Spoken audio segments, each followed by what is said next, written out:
এখন যে পিকচার গুলো দেখলেন এগুলো কিন্তু এআই এর মাধ্যমে তৈরি করা। তো গতকালকে মূলত আমি এই পিকচারটা পোস্ট করছিলাম, যেখানে ভালো পরিমাণে রেসপন্স পেয়েছি। সেই পোস্টটাতে কিন্তু অনেকেই কমেন্ট করছে এই পিকচারটার ফন্ট খুঁজতেছিল।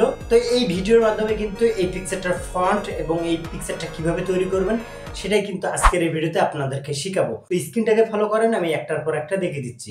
ওকে, চলে আসবেন জিমিনি অ্যাপসে। আসার পর এই অপশনটা সিলেক্ট করে দিবেন। সিলেক্ট করে দেওয়ার পর পিকটা দিয়ে দিবেন, যে পিকচারের মাধ্যমে এই পিকচারটা তৈরি করতে চাচ্ছেন। তো আমি প্লাসে গিয়ে আমারটা দিয়ে দিচ্ছি, আপনারা আপনাদেরটা দিয়ে দিবেন।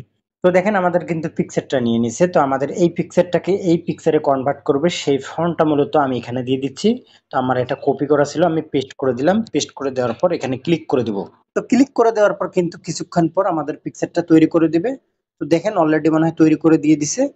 তো পিকচারটা ডাউনলোড করার জন্য পিকচারের উপর ক্লিক করে ধরবেন। ধরার পর এখানে সেভে ক্লিক করে দিলে আপনার গ্যালারিতে চলে যাবে। তো এই ফন্টটা আপনারা এখান থেকে কিন্তু স্ক্রিনশট নিয়ে আপনারা এই পিকচারটা তৈরি করতে পারেন।